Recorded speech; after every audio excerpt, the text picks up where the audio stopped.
Bernardo e Jader Almeida.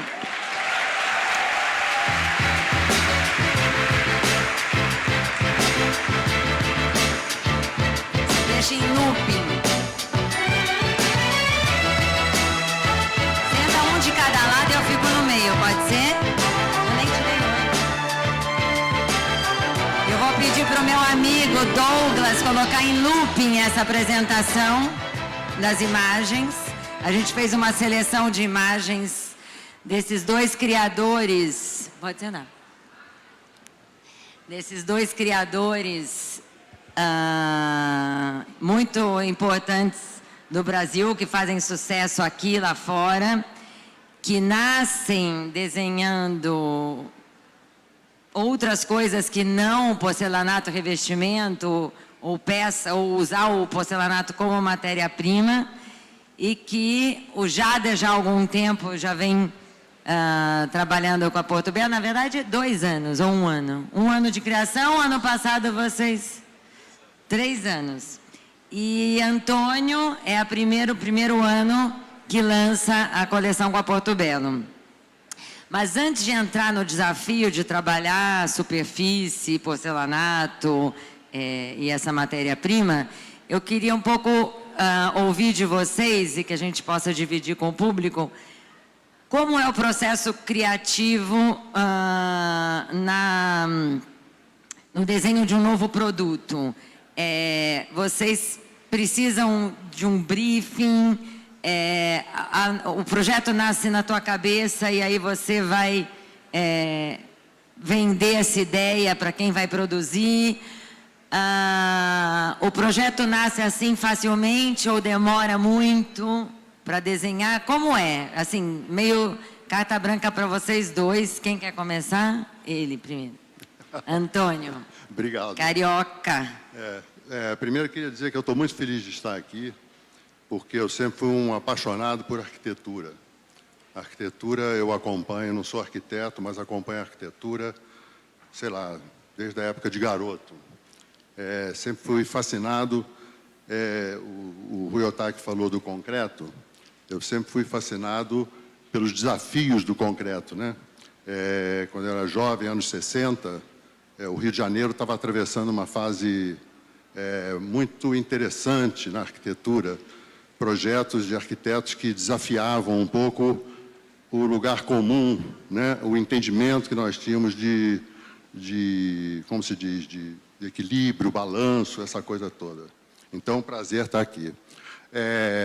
Fui convidado pela Porto Belo e aceitei o convite. Não sabia exatamente o que ia sair dali.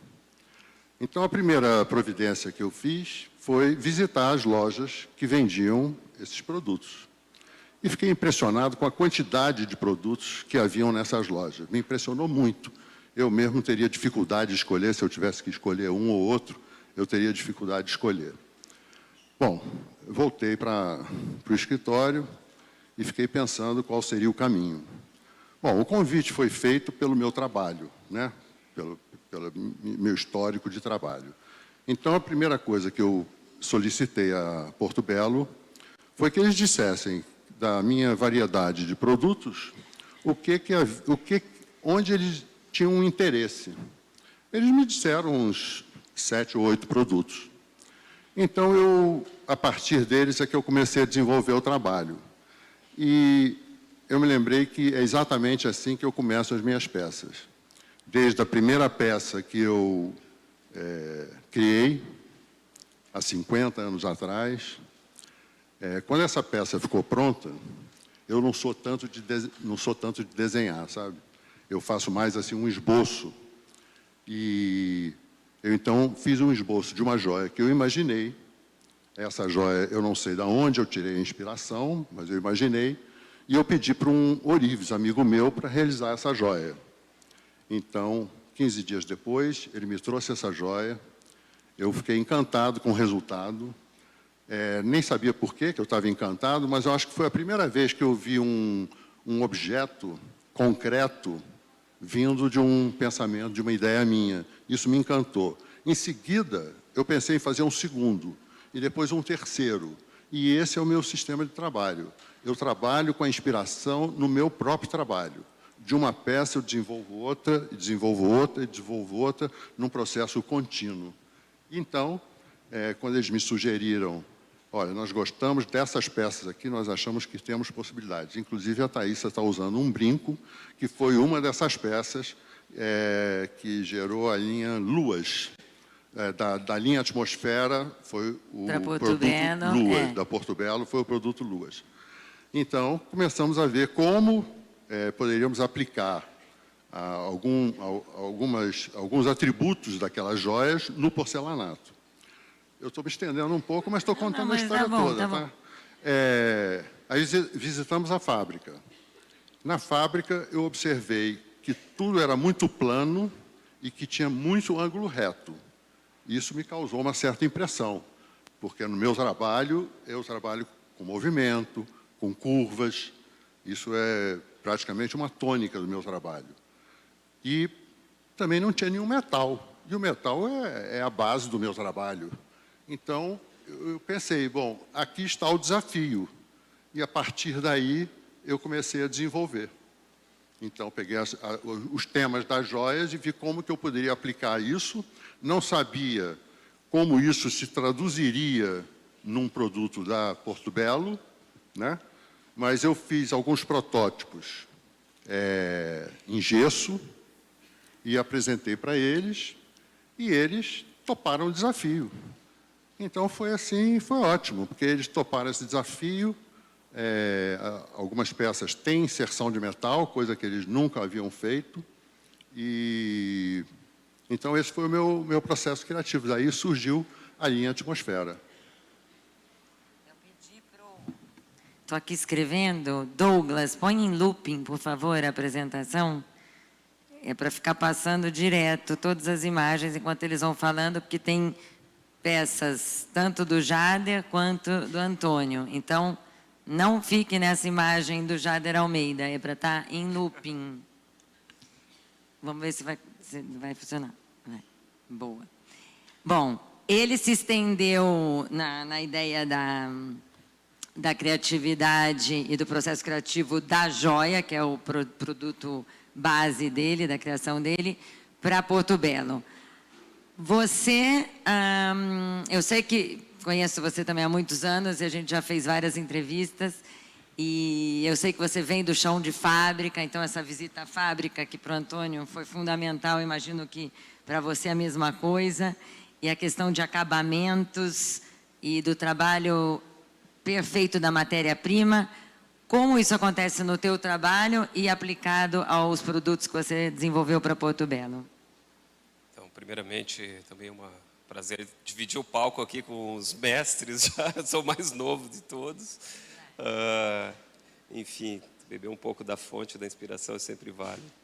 Mas, começando um pouco anterior a isso, em conversa com a Cris, com a Pamela, logo no início da formação da oficina Portobello. Então, foi uma percepção de montar não apenas o produto, mas sim algo além, o entendimento desse processo de fabricação. Então, como tu falaste, eu sou quase desse filho de uma tecnoespécie. Para mim, a industrialização, a matéria, o produto, a forma, o uso, o comércio, a logística, para mim é uma coisa única, então eu não consigo dissociar, pensar só na criatividade. Então, para mim, o meu pensamento é holístico quando se fala em produto. Também a minha formação é arquitetura e desenho industrial. Então, com isso eu consigo partir do micro para o macro, entendendo todas as questões. E, obviamente, entender o material é o princípio de tudo para saber o que ele pode nos oferecer. Então, as limitações, quais são os cortes, quais são as tecnologias disponíveis, já que se fala que uma cultura é determinada pelas suas técnicas, por isso que somos condicionada pelas suas técnicas. Então, muito dessas condicionantes vão, enfim, fazer com que o produto que seja possível ou não. E a partir disso, obviamente, vem todas as propostas, limitações, usos e assim por diante. Às vezes, algo muito que é meio que quebra um paradoxo, mas, no entanto, depois se demonstra muito aceitável, que é o caso daquela bancada Ícaro, que é uma coisa muito sutil, muito simples, 2 planos, e uma coisa que realmente deu certo. do ponto de vista como desenho, como uso e como função. Então, o desafio é sempre um diálogo, não existe uma coisa única. É sempre, enfim, o vai e vem, diário, constante, que forma um contexto e um conceito de produto e produção.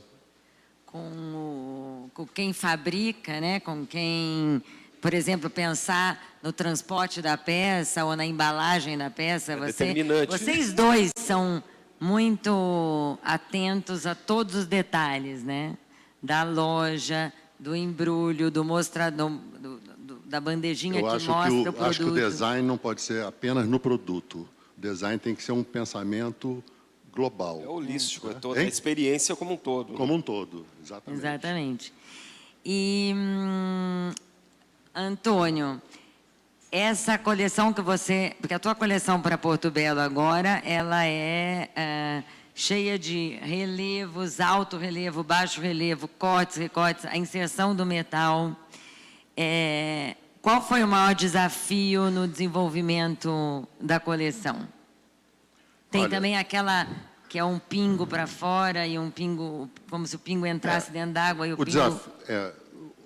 Os desafios foi propor alguma coisa que eu não sabia se o material ia que a Porto aceitar. Belo ia dizer na hora assim, não, isso não dá. Aí você falou, não, então vamos fazer. Eu gostei tipo, que maravilhoso. Eu assisti todas as palestras, né? E gostei que as pessoas disseram que a gente é teimoso, né? E a gente acredita numa ideia, né? Então, quando eles disseram, não, essa placa aqui só aceita 3 milímetros de alteração de profundidade e tal, mas eles também compraram, eles gostaram e eles compraram a ideia, né? Eu tenho certeza, alguns modelos quebraram eles me disseram que quebraram várias ferramentas até chegar no ponto. Então, isso eu soube mesmo da fábrica. Isso, eu nem queria me sentir culpado por fazer eles perderem tantas ferramentas, mas eu percebi que eles estavam realmente imbuídos de colocar em prática. O desafio foi justamente aplicar as minhas ideias ao material deles, né? Então, eu acho que o relevo foi uma coisa muito importante, né? E a inserção de metal também foi muito importante. E conseguir fazer isso numa qualidade, não estou querendo aqui exaltar Porto Belo, mas assim, numa qualidade que eu considero padrão joia. Porque eu, na minha joia, eu tenho uma busca de qualidade, né? Eu acho que a minha joia não pode pretender ser, ela tem que ser, né? E não tive nada a dizer, nada a dizer. Eles executaram o projeto em todos os detalhes, com toda a qualidade que eu nem sabia que era possível. Adorei. Acho que vale umas palmas para Porto Belo.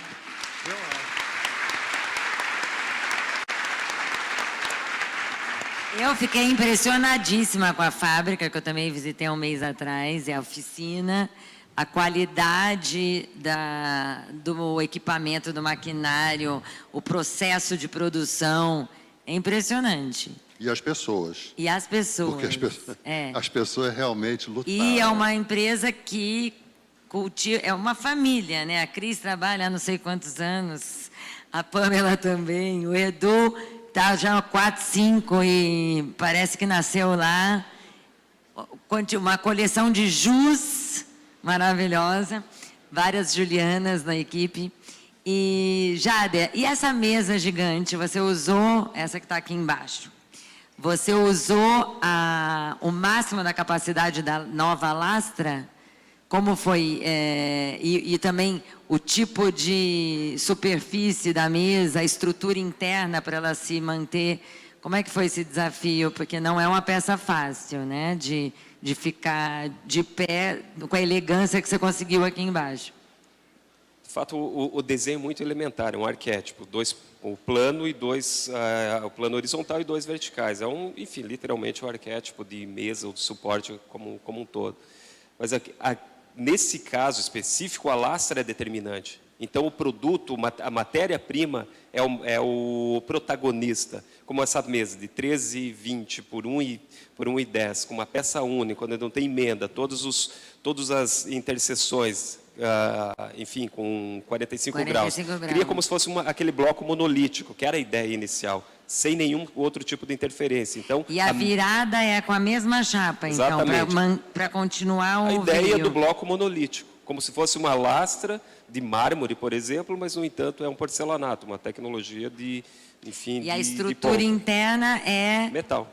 metal, como você desenharia uma mesa em madeira para assinatura, para Jader Almeida para solos, Exatamente, por exemplo. O processo interno sempre ele será determinado pelo resultado final, a matéria-prima, o que se espera, coisas do gênero. E como é que é a tua experiência em vender produtos para fora do Brasil e desenhar tanto para o brasileiro quanto... O teu desenho é um desenho internacional, é um desenho universal. Quanto que ele evoluiu desde que você começou a expor em Milão e vender e nas outras feiras internacionais? Como se deu esse processo? Eu acho que é muito um feedback que retroalimenta todo um caminho. Assim como citações de várias pessoas bacanas, por exemplo, Tony Chambers, quando nos encontramos, ele descreveu que era mais ou menos uma apropriação, essa coisa do renascimento dos mestres modernistas, mas com um olhar fresco, um olhar adiante. Por exemplo, uma matéria na Nova Zelândia, o editor colocou que o estilo vai de encontro ao modo de viver dos neozelandeses. Um suíço falou que o produto se adapta muito bem nas casas dos Alpes ou nos apartamentos urbanos.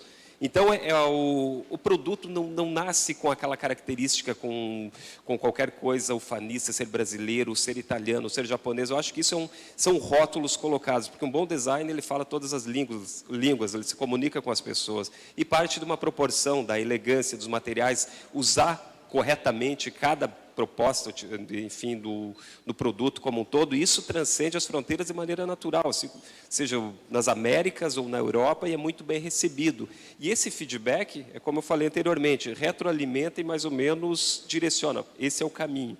Como, por exemplo, em 2017, fiz uma exposição em Copenhague.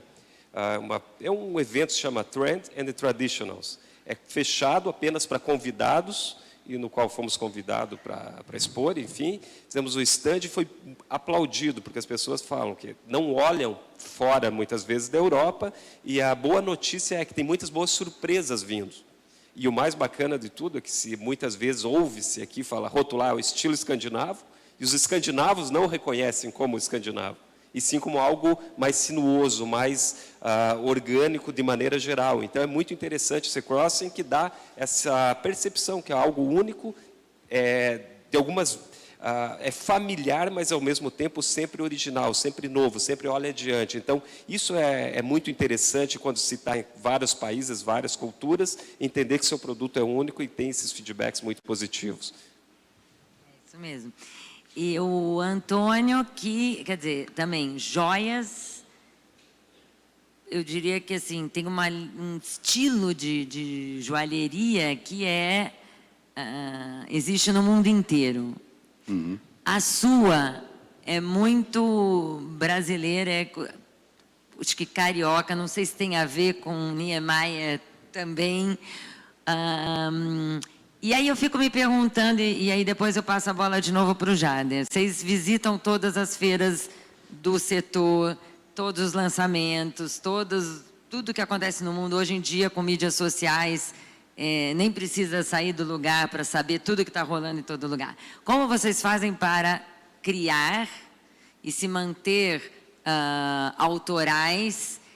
Óbvio que de coisa nasce coisa, então nada é construído do zero, tudo é uma evolução, mas eu acho que até deve ser um grande desafio para um designer ser bombardeado por tudo que está rolando no mundo e perseguir a sua identidade e sempre se superar, especialmente quando você é copiado também, né? Porque acontece isso. E o Philip Stark uma vez falou assim, não, cada vez que eu sou copiado, eu fico mais desafiada a fazer uma coisa nova.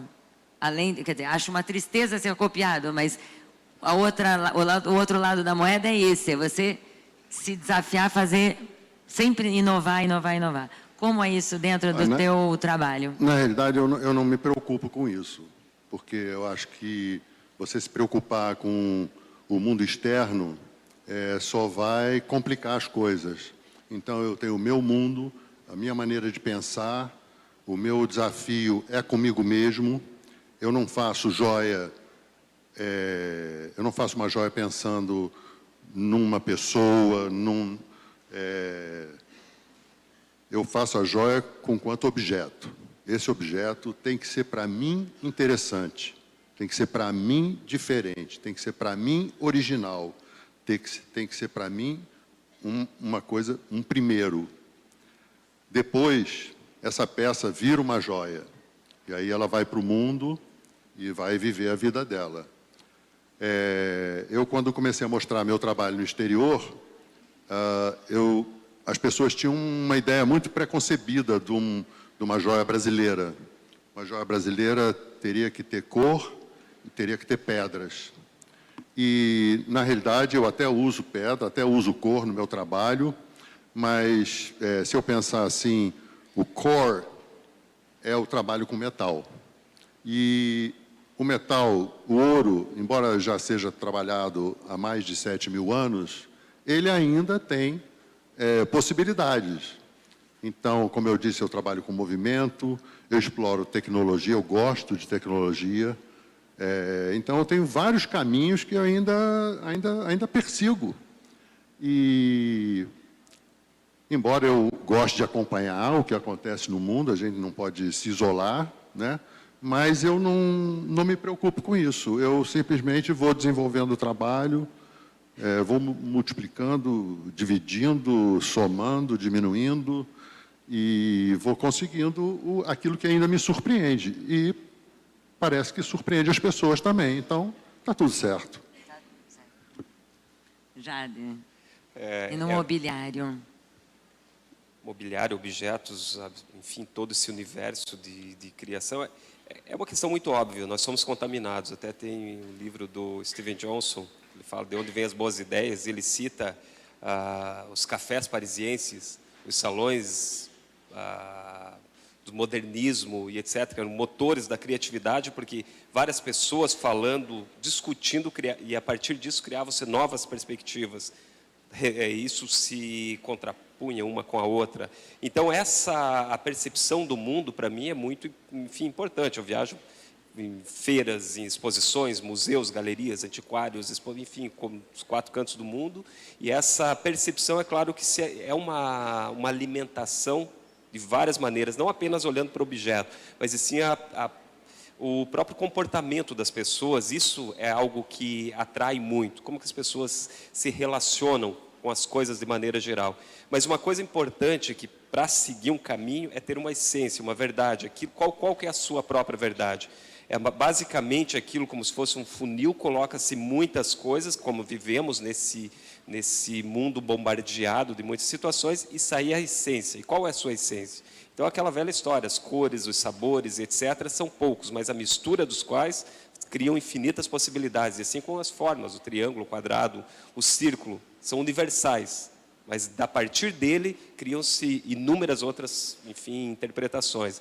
Então, eu sigo essa percepção, mais ou menos como o Antônio falou, eu faço aquilo que eu gosto, independentemente seja para quem for. Se eu não gostar, eu nem vou apresentar.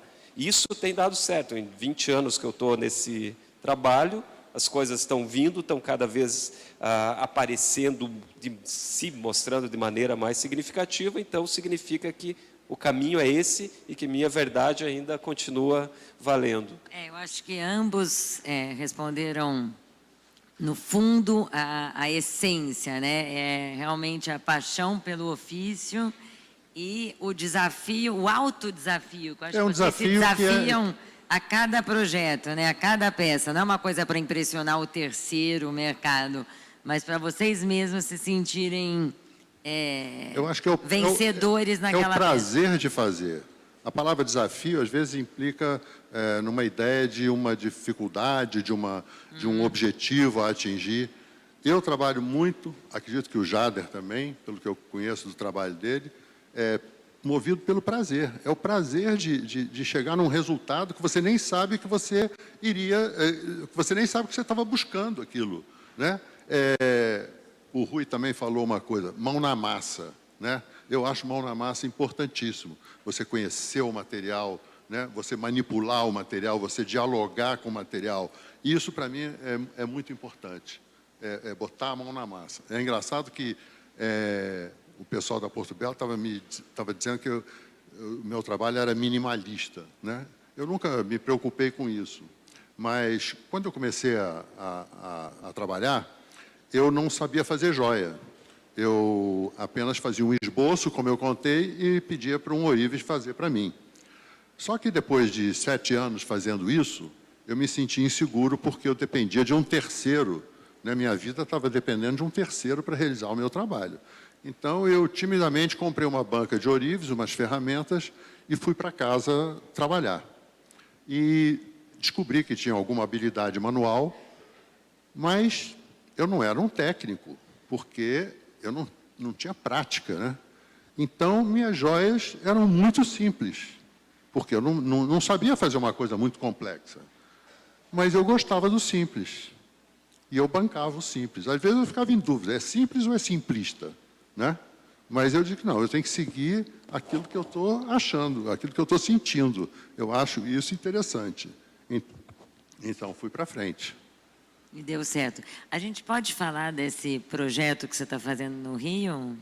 O projeto do edifício, Pode? Pode. Não, já foi divulgado São e tudo. 50 anos de carreira, certo? 50 anos desde que eu desenhei o primeiro anel. O primeiro anel. A primeira joia, né? Primeira joia. E então tem muita novidade que virá pela frente. Nem todas a gente pode falar, mas essa do edifício pode. Então não, conta, porque nem eu estou sabendo nos detalhes. Depois de trabalhar muitos anos, o desafio da forma, da maneira que eu chamei de desafio, né?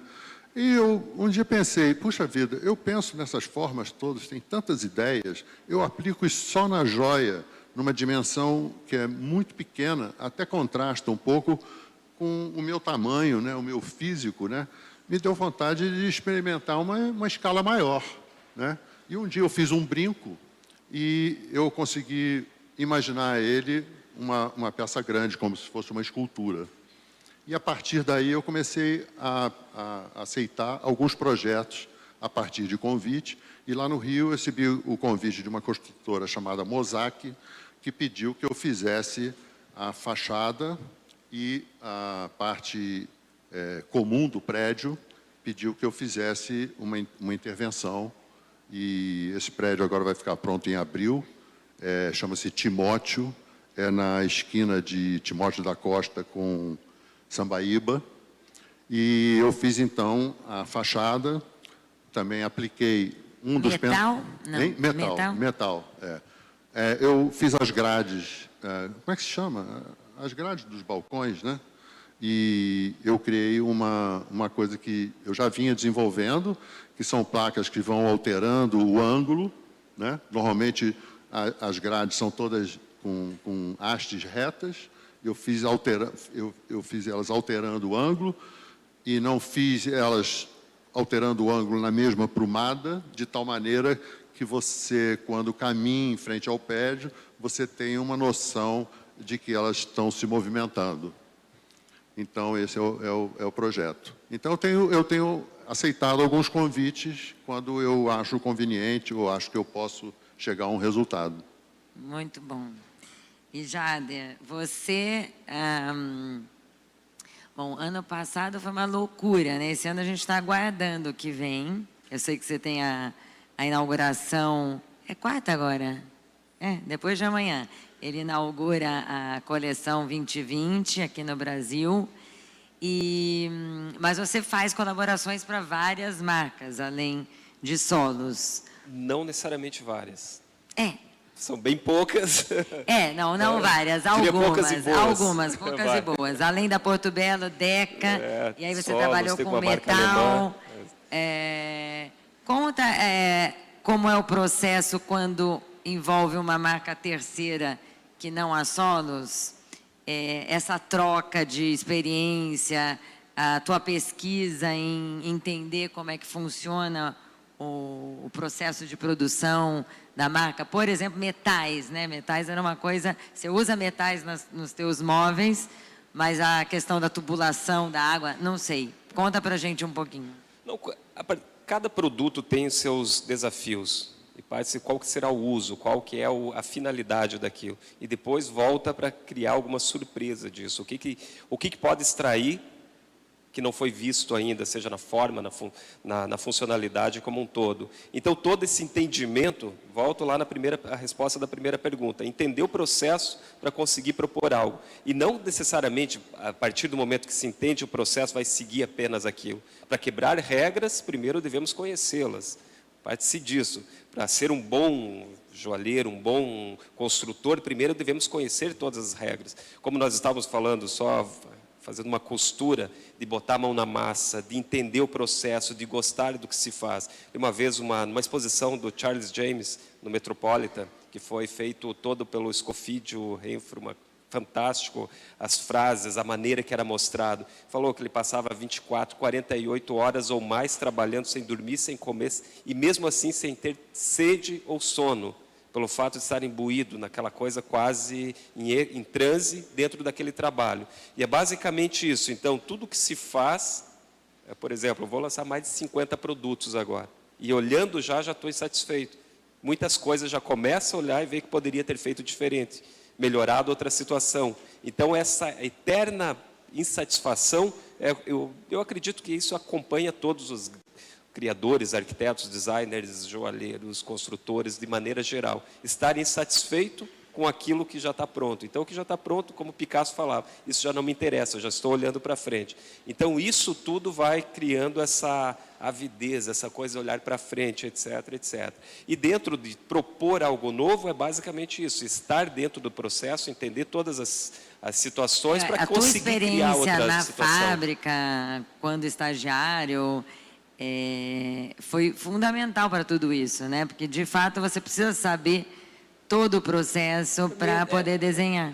Para mim, como eu falei, é indissociar. Não tem como separar uma coisa da outra. No meu ponto de vista, não significa que é certo ou errado. Cada um tem o seu e cada um segue o seu caminho. Mas, para mim, se eu não entender o processo, eu não consigo ver o final.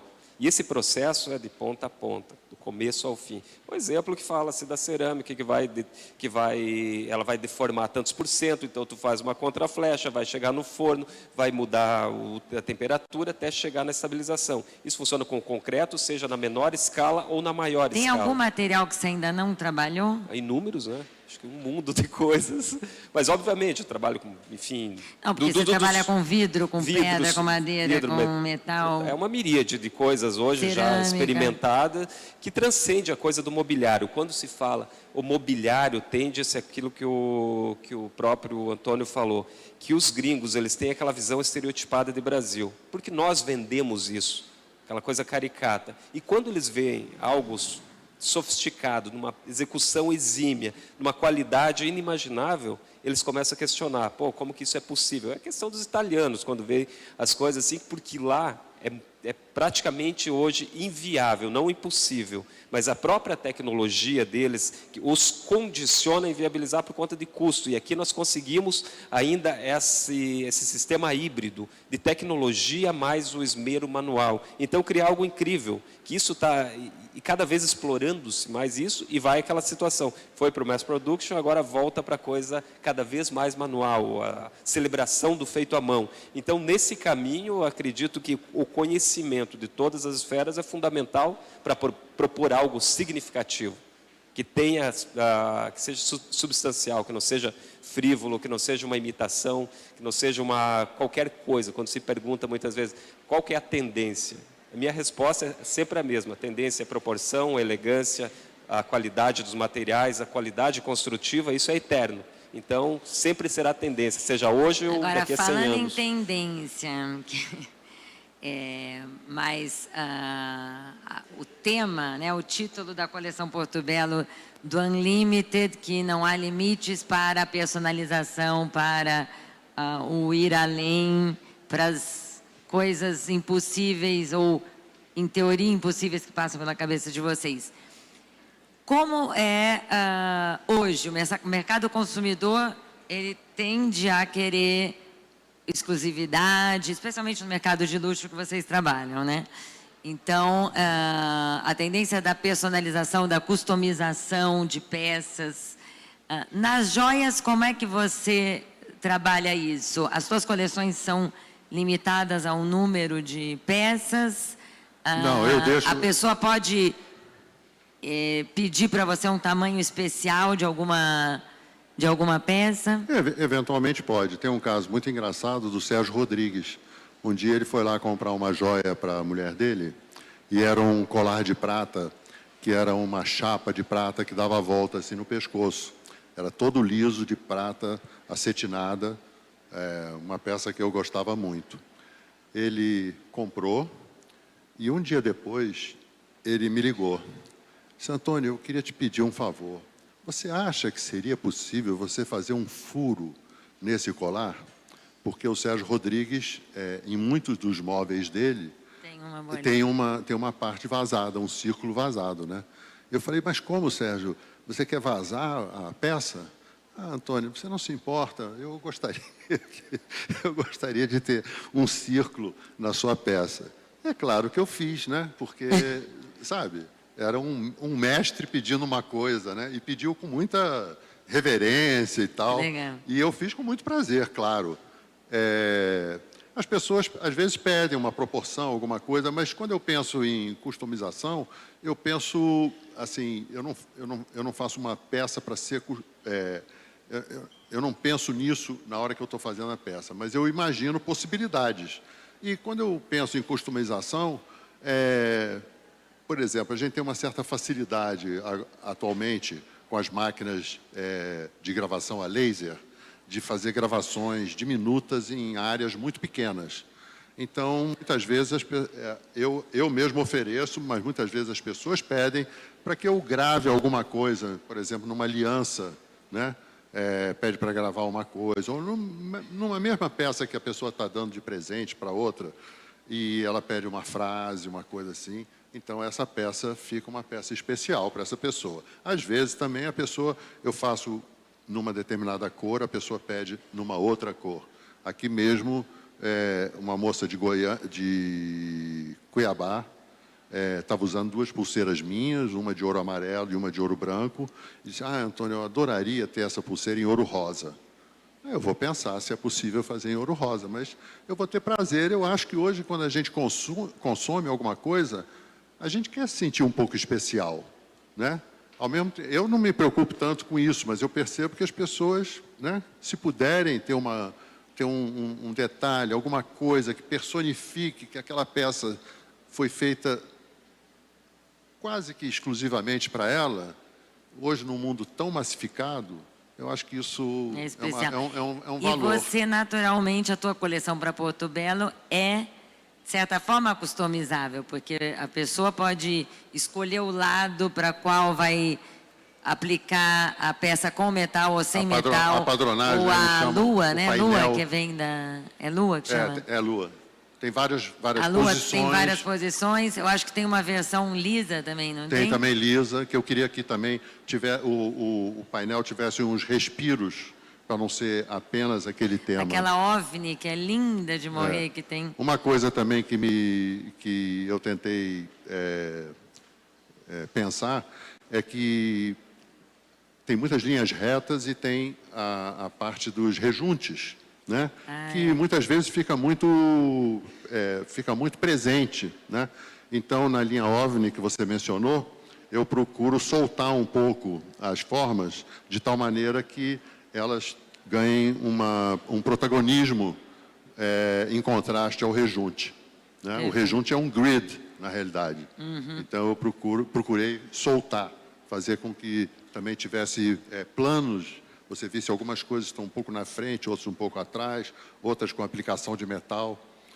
Mais ou menos como a gente olha assim para o céu e vê as estrelas, a lua, e a gente imagina, uma está mais perto, uma está mais longe, né? Tem uma sensação de tridimensionalidade. Não, é muito bonito mesmo. Você devia ter feito arquitetura. Se eu fosse pensar minha vida de novo, eu pensaria, bom, eu estudaria arquitetura. Jade, você já faz muita coisa customizável, personalizável. Tu sabe muito bem, né? Exatamente. Exatamente, para minha casa, inclusive. Você faz sob medida, mas você faz também peças que são adaptáveis ao tamanho que a pessoa vai precisar. Isso faz parte do processo criativo, você não se limitar a um tamanho específico de molde ou de modularidade? A partir do pressuposto, por exemplo, assentos, cadeiras, é algo muito complexo, principalmente as minhas cadeiras, que são realmente particulares, sem querer puxar brasa para minha sardinha, porque são muito detalhadas e cada vez mais, absolutamente cada vez mais se distancia pela questão de todos os detalhes. Mas só que atingiu um determinado nível de conforto, adaptação, que pessoas de 2 metros, seja os alemães ou os japoneses, se adaptam perfeitamente no tamanho das peças. Então, é claro que terá aquela curva mínima que muitas vezes não se adapta. Mas fora isso, que é uma peça muito complexa de alterar medidas, as demais são todas customizáveis, personalizáveis, até pelo fato da gama de possibilidades de superfícies, madeiras, metais, couros, tipos de vidro, ou seja, combinados sempre serão únicas. Então, é oferecido todas essas opções do bolo, né? E cada pessoa que adquire um móvel, um produto, uma peça Jader Almeida será única, por conta das suas escolhas. Então, isso é pensado sim. Aquilo que eu costumo dizer é que as peças viajem pelo tempo e permaneçam elegantes. É como não é uma cadeira, é como eu vou utilizar um pouco do que o Tony fala, é uma joia também. A pessoa vai comprar para ela um valor. E isso eu faço com muita dedicação, energia, em todas as peças, projetos, produtos que eu coloco e trabalho, etc. Também me impressiona muito a qualidade do teu trabalho. Quando eu vejo uma cadeira sua, é como se fosse uma joia, porque tem um acabamento... Para mim é. Perfeito. Para mim é. Não, mas de fato eu acho isso. Você está de parabéns. É verdade, os dois estão de parabéns. E a Porto Belo por ter pescado os dois, né? Aqui dentro. Vamos abrir, a gente tem uns 2, 3 minutinhos para perguntas. Não sei se quem quiser perguntar é melhor se levantar, porque agora então no escuro. Acho que a última hora ninguém vai perguntar. Então todos assim, estado de... Termina. Não, mas foi muito rico toda essa tarde de conversas e legal que vocês assistiram, o Antônio assistiu todas as palestras do dia e você vê que todos nós aprendemos com todas as pessoas, né? Então essa troca de experiência, isso que a Porto Belo faz de proporcionar uma tarde com personalidades expoentes do mercado da arquitetura e do design, é muito enriquecedor. Queria agradecer a vocês, agradecer a Porto Belo, agradecer a todos que lotaram esse salão e agradecer as Julianas que me ajudaram com as apresentações, agradecer ao Douglas. Douglas, obrigada. Obrigada. Obrigada, Jader. Obrigada. Thaísa, muito obrigada pela participação. Jader, Antônio, a gente não tem nem como explicar o que significa para nós poder ouvi-los. Foi sensacional. Muito obrigada pela participação de todos vocês.